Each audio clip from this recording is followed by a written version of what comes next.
You will be drowning. Destroying these docks as Tallahassee braces for catastrophe. You will be burning in drought. There will be no Dramatic food. images of the storm's surge, water rushing beneath Florida's Matlacha Bridge. A storm. It's going to get worse. We all have certain load-bearing posts in our personal versions of the internet.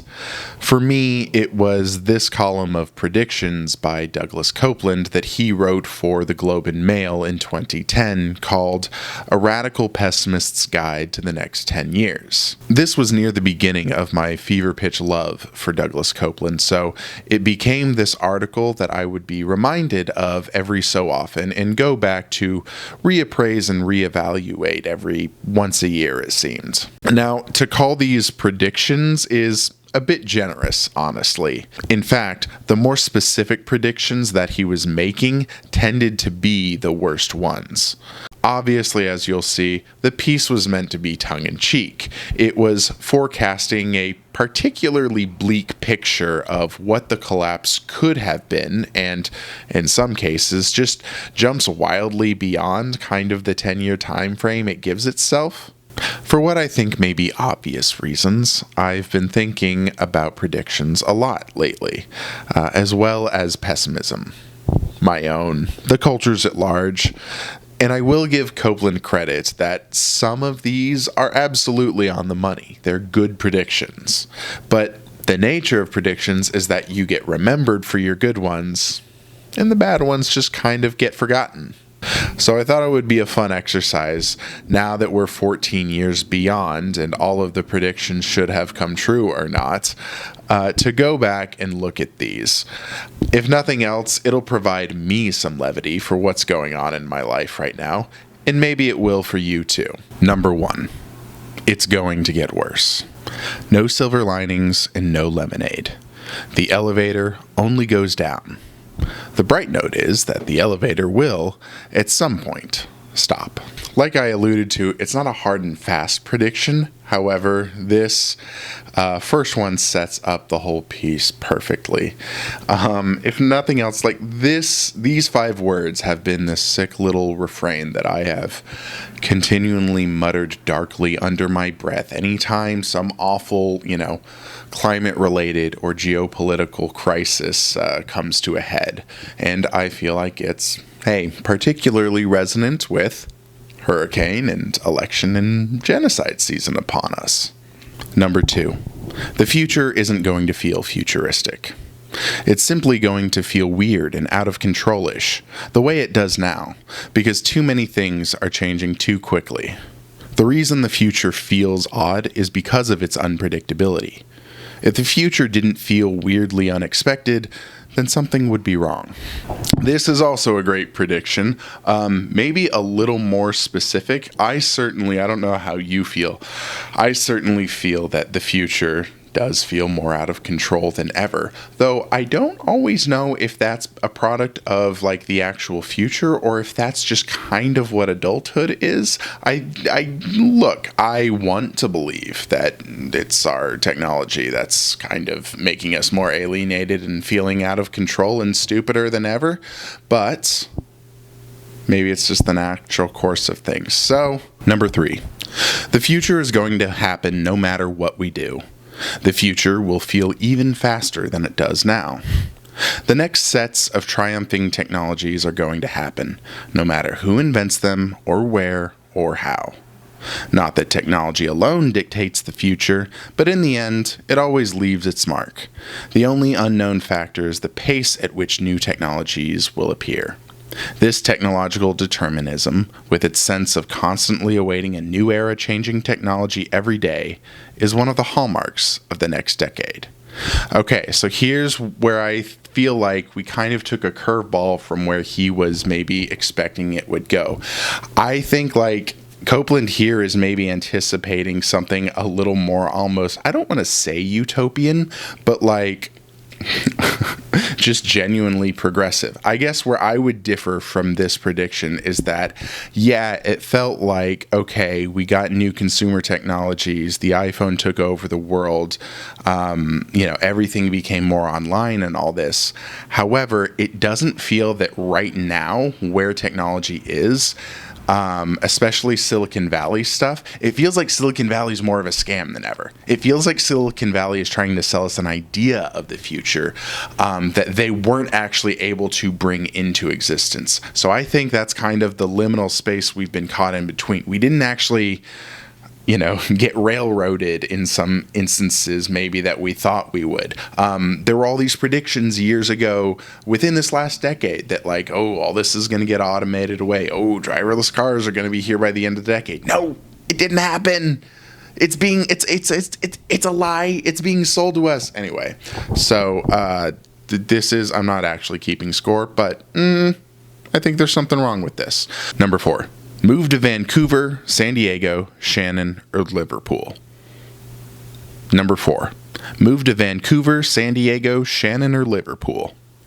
There will be just as much freaky extreme weather in these West Coast cities, but at least the West Coasts won't be broiling hot and cryogenically cold. This doesn't feel like an actual good prediction. It also obviously speaks to the intended audience of this piece, someone who can just pick up and move to a major city with a vaguely Mediterranean-ish climate. But I also think, for a 10-year timeline, we're not necessarily on the timeline where we have to be climate refugees to the West Coasts yet. That said, I did go to the West Coast, so maybe I'm being a hypocrite for this. I did go to the West Coast in the last 10 years, so bad person, I guess. Number 5. You'll spend a lot of your time feeling like a dog leashed to a pole outside the grocery store. Separation anxiety will become your permanent state. Yes, S tier prediction description. This is exactly separation anxiety is very close to what I would describe almost kind of phone withdrawals or just technology withdrawals. There's just this kind of diffident uneasiness. Again, it goes along with one of the earlier predictions he made about things kind of feeling unstable and out of control. There's just that. Anyway, good one. Good job, number 5. Number 6. The middle class is over. It's not coming back. Remember travel agents? Remember how they just kind of vanished one day? That's where all the other jobs that once made us middle class are going. To that same magical class-killing, job-sucking wormhole into which travel agency jobs vanished, never to return. However, this won't stop people from self-identifying as middle class, and as the years pass, we'll all be entering a replay of the antebellum South, where people define themselves by the social status of their ancestors 3 generations back. Enjoy the new monoclass. Okay, again, ambitious with the pessimism. The middle class hasn't quite collapsed yet. I want to like this prediction, but I don't feel like it has any actual, class or material analysis. It literally describes things as a class-killing, job-sucking wormhole, a piece of magic, which I guess maybe he means as technology, right? I don't know. Call me crazy. I think travel agents is one, yes, we all know travel agents are gone. Kind of as a job. The number of there actually are travel agents, I will say. I discovered this recently. But there's only half as many as there were 2 decades ago. But I don't know. Call me crazy. I think the paradigm in which more people can use the internet to, book and plan their travel and not have to use a professional person for that is good. Okay, there's no more travel agents. Okay, sorry, there's no more servants for the petty bourgeoisie. Anyway, I think it's mostly bad. Number 7, retail will start to resemble Mexican drugstores. In Mexico, if one wishes to buy a toothbrush, one goes to a drugstore where one of every item for sale is on display inside a glass display case that circles the store. One selects the toothbrush, and one of an obvious surplus of staff runs to the back to fetch the toothbrush.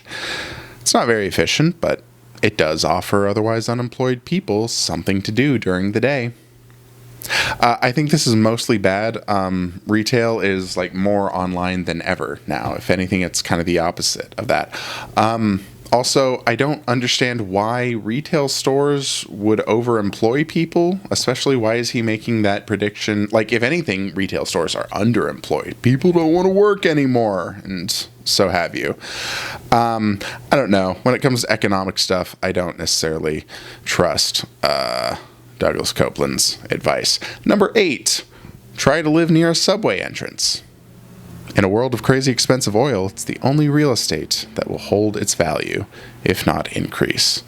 I don't know. This advice, I guess, is fine, but it wasn't necessarily predictive of anything because it presupposes a world of crazy expensive oil, and that hasn't really panned out. Gas prices, at least for, cars and automobiles, have been remarkably steady when, adjusted for inflation. One of the big things in the book that Douglas Coupland had just released at this time was there was a big oil shock. And that feels like a very antiquated thing that he's trying to make happen. It's his version of fetch. But it's not a world of crazy expensive oil, and I don't think we're going toward that because we have a much more diverse just energy supply now. Of course, predictions are, obviously worth very little, mine included. Number 9. The suburbs are doomed, especially those E.T. California-style suburbs. This is a no-brainer, but the former homes will make amazing hangouts for gangs, weirdos, and people performing illegal activities. The pretend gates at the entranceways to gated communities will become real, and the charred stubs of previous white-collar homes will serve only to make the still-standing structures creepier and more exotic. I don't know. Unfortunately, suburbs are still thriving. This was indeed radically pessimistic. I don't know. This is a fun thing to think about or imagine as like an aesthetic. But practically, I feel the sort of, gangs and weirdos and destitute among us will tend to congregate in like downtown centers near major subways, not the suburbs, which are mostly accessible by car. Again, this is something that presupposes a bit more collapse than otherwise happened. Number 10. In the same way that you can never go backward to a slower computer, you can never go backward to a lessened state of connectedness. This is very correct. 100%, don't disagree at all. Old people won't be quite so clueless. No more the Google, because they'll be just that little bit younger. Actually, I would say, bad prediction, it's gotten much worse. Old people are more insane than ever. Old people discovered social media. And that made them, not more clueless. It made them more confident in something that, they're already wrong in. Sure, people don't literally say the Google anymore, but spiritually, I don't think this is a good prediction. I don't think it panned out well. Number 12, expect less. Not zero, just less.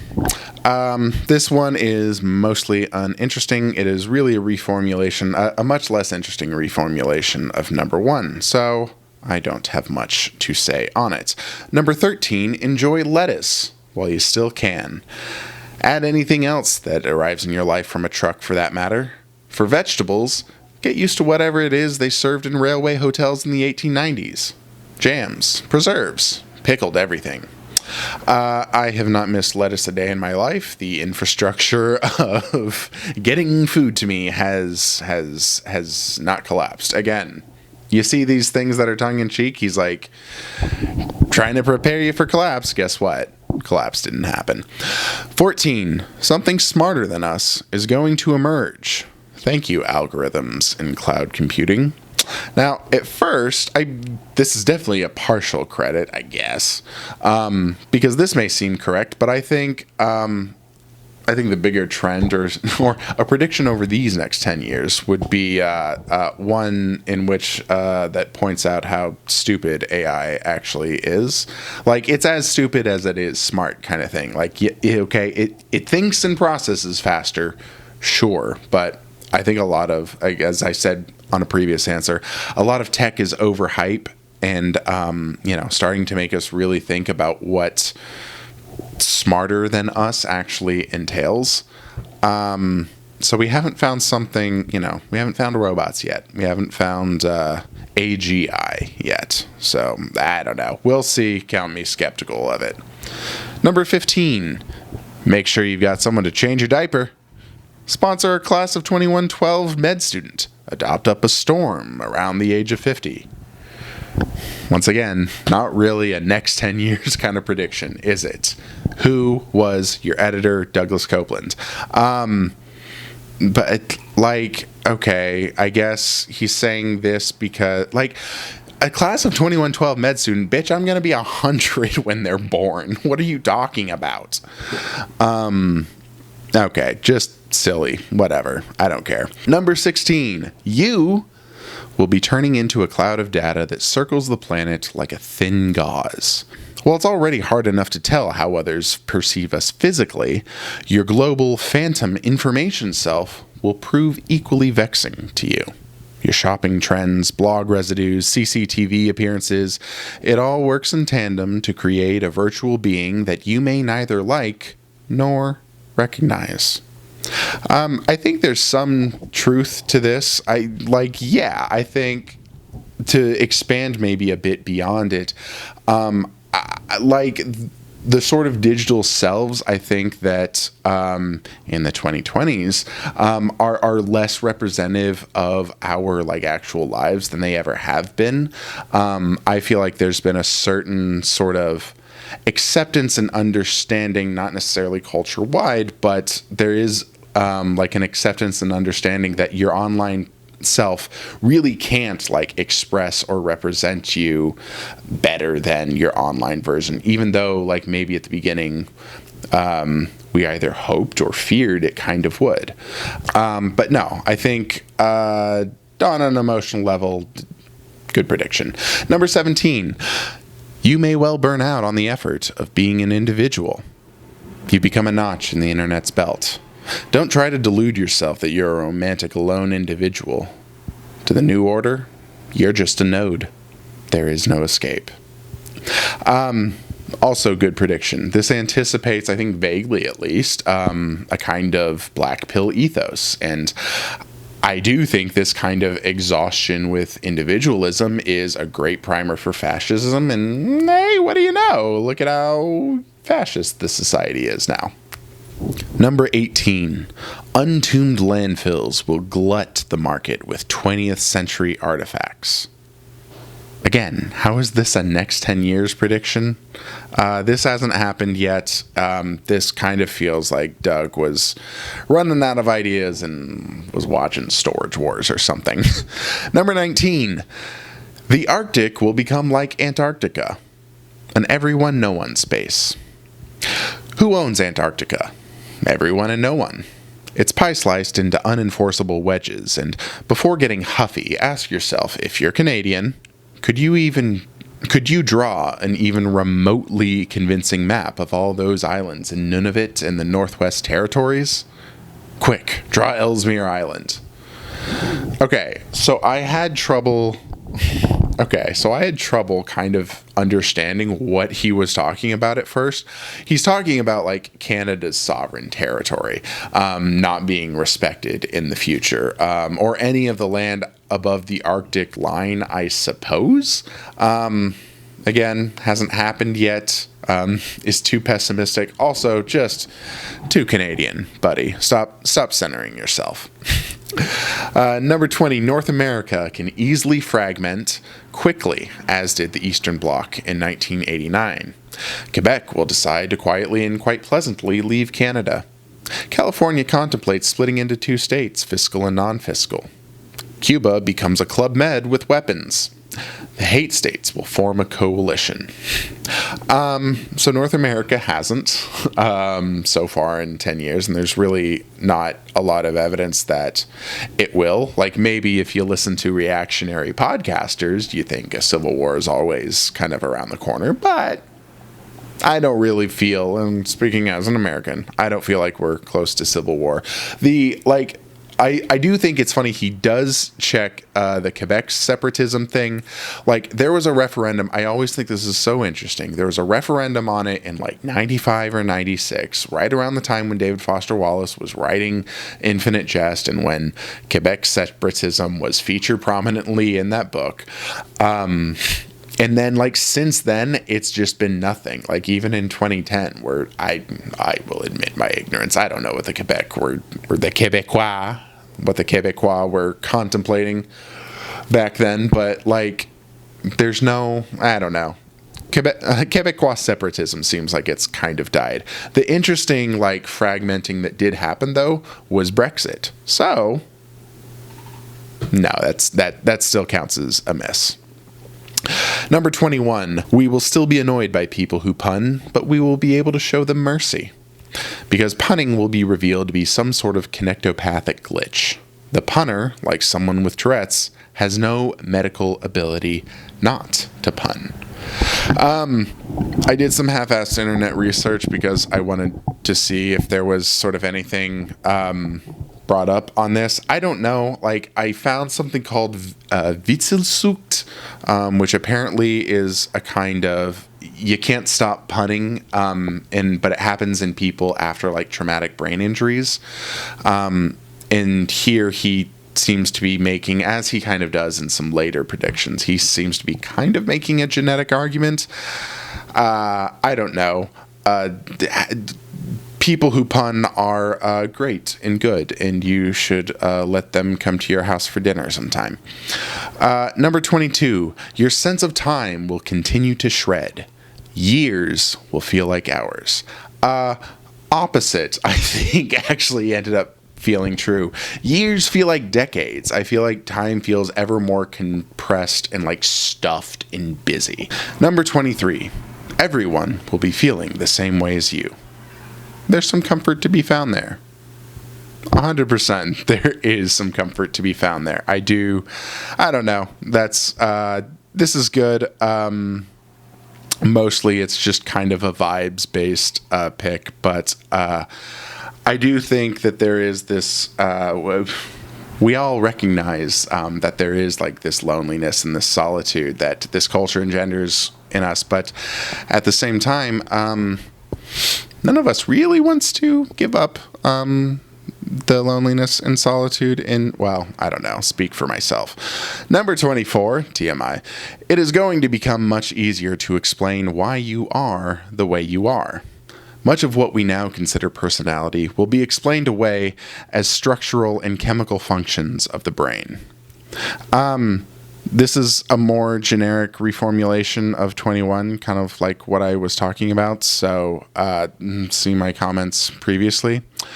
Number 25, dreams will get better. Your mileage may vary, honestly. Are dreams getting better? That's a good question. If you're watching this, comments in below the thing, comment, tell me, are your dreams getting much better? I don't think they've gotten better or worse for me, personally speaking. Being alone will become easier. 100%, as I just kind of mentioned on that previous one a couple ones ago. Number 27, hooking up will become ever more mechanical and binary. Yes, with, I mean, I definitely think there's some backlash at this point to, like, dating apps, but I think dating apps absolutely, made this prediction kind of come true. If we could say mechanical and gamified, then yes, it'd be a perfectly worded prediction. Binary, I think, is a bit of a weird word choice there, but it's fine. Number 28. It will become harder to view your life as a story. The way we define our sense of self will continue to morph via new ways of socializing. The notion of your life needing to be a story will seem slightly corny and dated. your life becomes however many friends you have online. I actually think we've kind of found a way to cope around this by becoming ever more conspiratorial and becoming convinced of our own main character syndrome. I don't know. I think people can always sort of make up a story around their lives. It's just a lonelier, maybe more conspiratorial story. Number 29. You will have more say in how long or short you wish your life to feel. Time perception is very much about how you sequence your activities, how many activities you layer over top of others, and the types of gaps, if any, you leave in between activities. I guess, like, on the one hand, it does feel like it contradicts one of his earlier predictions about life feeling more out of control. And so I think life does tend to feel more out of control, and I don't necessarily, again, years feel like decades. It doesn't feel in broad strokes that I have kind of a say over that, but there are drugs, and I feel like there are more drugs available, so maybe that is kind of a yes. There are more options to kind of disassociate and check out for sure, but I don't know. On the whole, I'd say middling to bad prediction. Number 30. Some existing medical conditions will be seen as sequencing malfunctions. The ability to create and remember sequences is an almost entirely human ability. Some crows have been shown to sequence. Dogs, while highly intelligent, still cannot form sequences. It's the reason why well-trained dogs at shows are still led from station to station by handlers instead of completing the courses themselves. Dysfunctional mental states stem from malfunctions in the brain's sequencing capacity. One commonly known short-term sequencing dysfunction is dyslexia. People unable to sequence over a slightly longer term might be not good with directions. The ultimate sequencing dysfunction is the inability to look at one's life as a meaningful sequence or story. Again, this is something that sounds true, but that I don't know if there was any actual medical advancement on. That does kind of synthesize a couple of his earlier predictions into something that's a little more coherent. But I mean, I don't know. It kind of falls ultimately on how you think sort of the ability to make a meaningful story has degraded or been preserved over the last 10 years. Also comments. Tell me what you think. Number 31. The built world will continue looking more and more like Microsoft packaging. We were flying over Phoenix, and it looked like the crumpled up packaging from a 2006 MS Digital Image Suite. So broadly, yes, true. We are kind of doing more sort of clean modular building. I feel like especially all the data centers and warehouses are going to look like this. Do you think it's a little bit anachronistic that he's using, even in 2010, he's using a 2006 Microsoft? Like, Doug, come on. You're an artist. In 2010, we were using Apple. Get with the Apple stuff. But overall, sure. I don't think it's a particularly powerful prediction, but sure. Give him credit for that. Number 32. Music appreciation will shed all barriers. Yes, sure. But I also do feel like being pedantic and feel like pointing out that this seems kind of obvious at the time that this was already happening. I realized like Spotify and streaming became way more popular in the last decade, so that definitely facilitated it. Sure. Good credit to Douglas Coupland for predicting an obvious trend. Why am I so bitter? Number 33. People who shun new technologies will be viewed as passive-aggressive control freaks, trying to rope people into their world, much like vegetarian teenage girls in the early 1980s. Okay, you can read. I don't know. I don't have opinions on this. I don't have friends like this. I actually think the best part of this prediction is that he named the annoying woman Karen. I think he's named a couple women Karen in his books. It's just weirdly a name that Coupland likes. Number 34. You're going to miss the 1990s more than you ever thought. Yeah. Yeah, I mean, even like this was okay. So 2010, this is like right when, you know, only 90s kids, like Tumblr kids, were popping off. So good for you, Douglas Coupland. You were spending time with the Tumblr kids, I can assume. Number 35, stupid people will be in charge, only to be replaced by ever stupider people. You will live in a world without kings, only princes in whom our faith is shattered.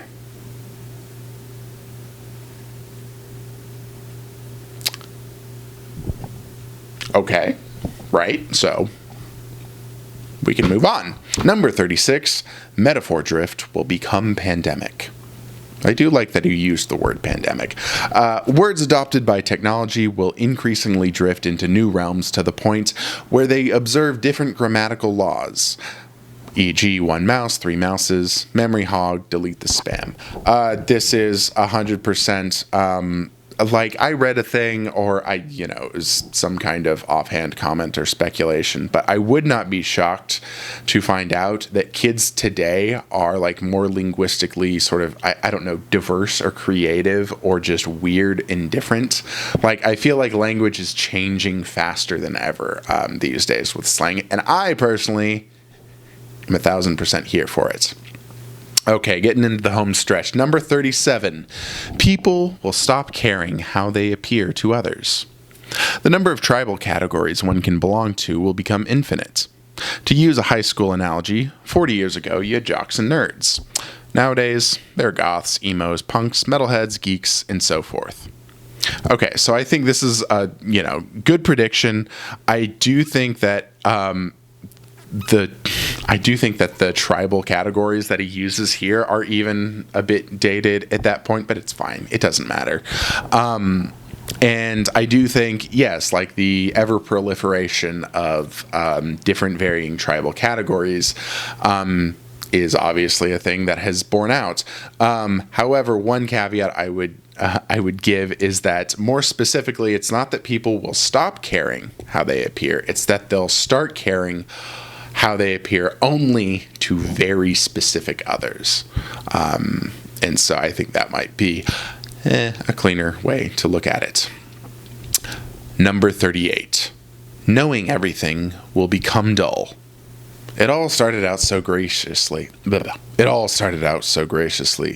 At a dinner for six, a question arises, say, that Japanese movie you saw in 1997, Tempopo. Or whether or not Joey Bishop is still alive. He's not.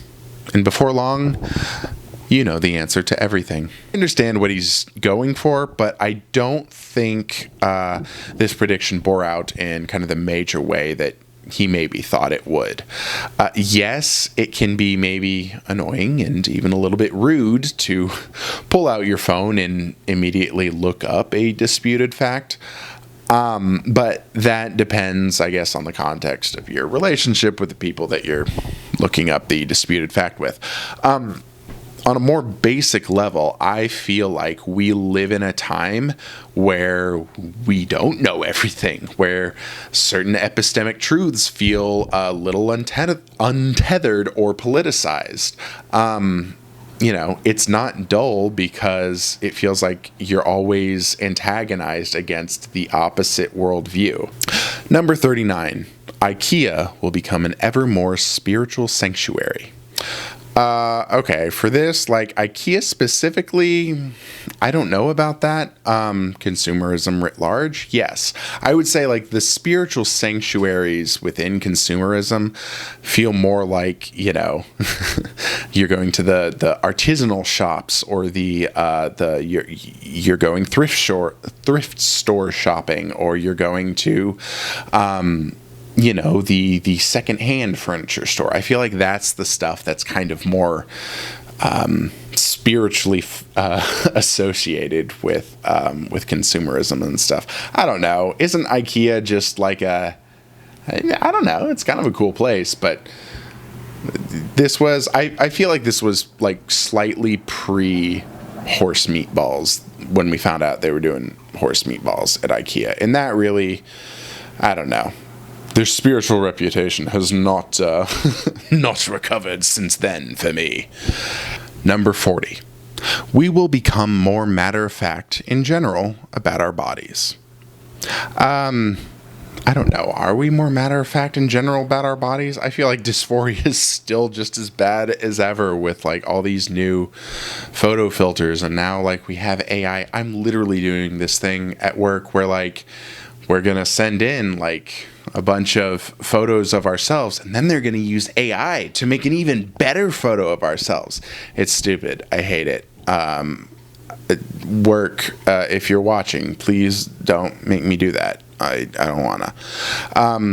So I don't know. I just, no, I don't. I wish there was, I wish he detailed this one more, because like exactly how, I don't know. Maybe we're more matter of fact in that we're more matter of fact in like, I got a screw loose up here. And he's kind of had a couple things kind of related to, oh, this is just their weird brain or their weird genetics, and maybe that's what he's kind of thinking about. But I can't get on board with this. I don't think it was a good prediction. Number 41. The future of politics is the careful and effective implanting into the minds of voters images that can never be removed. I'll give this a yes. But it's in a far more like memified way than I would have ever imagined. I'm thinking particularly of the recent like photos that went viral like on Facebook that were obviously AI generated, and they were like of, little children and animal rescues, and you saw like people in the Facebook comments being like, this is AI generated, and some people responding, who cares? I don't care. It's cute. It touched me. And I mean, I do think obviously politicians try to use any number of gruesome images related to, I don't know, the border or just war or abortion or QAnon, like, kid diddling. Why did I call it kid diddling? But you get what I mean. Like, of course, there are like, heinous fears that are, dredged up to try and get people to the polls that, they're all coming up with their own unique images of what that's like. But like the actual images that emerge are stupid and fake, and no one really cares that they're stupid and fake. Number 42, answer the life, universe, and everything. You'll spend a lot of time shopping online from your jail cell. Overcriminalization of the populace, paired with the triumph of shopping as a dominant cultural activity, will create a world where the two poles of society are shopping and jail. No. Like, no, not really. I like the artfulness of this, and it did inspire me at one point to try and write kind of a story about this, but it was a terrible story, and I'm glad I didn't finish it. And these are like jail and shopping. Sure, shopping might be a pole of society. The other pole is not jail. The rest of society didn't go. I don't know. The only way you could sort of generously say like, oh yeah, this is just, this is what he meant, is like if you considered like lockdowns to be, to be jail, which it was a kind of spiritual jail or social jail, you could say. So maybe we give him half credit for that and round down, right? Number 43, getting to work will provide vibrant and fun new challenges. Gravel roads, potholes, outhouses, overcrowded buses, short-term hired bodyguards, highwaymen, kidnapping, overnight camping in fields, snaggletooth crazy ladies casting spells on you, frightened villagers, organ thieves, exhibitionists, and lots of healthy, fresh air. This reads like a degrowth, like collapse POV, but Really, I think the fun new challenges in terms of getting to work are mostly IT related. Also, why outhouses? Is he imagining that there's going to be like a lack of plumbing and that the outhouses will be placed near or by the roads? I'm not sure. Number 44, your dream life will increasingly look like Google Street View. My dreams still look like real life, so no. And finally, number 45. We will accept the obvious truth that we brought this upon ourselves. No, we will absolutely not. The people chiefly responsible for the failings of our society, namely climate change, will not ever, face actual consequences or have to accept any truth. I reject this notion of collective guilt. Absolutely Canadian way to end. Oh, we were wrong, but we'll feel sorry about it now. Americans do not feel sorry about things, and they do not accept truth unless they feel like it. Yeah.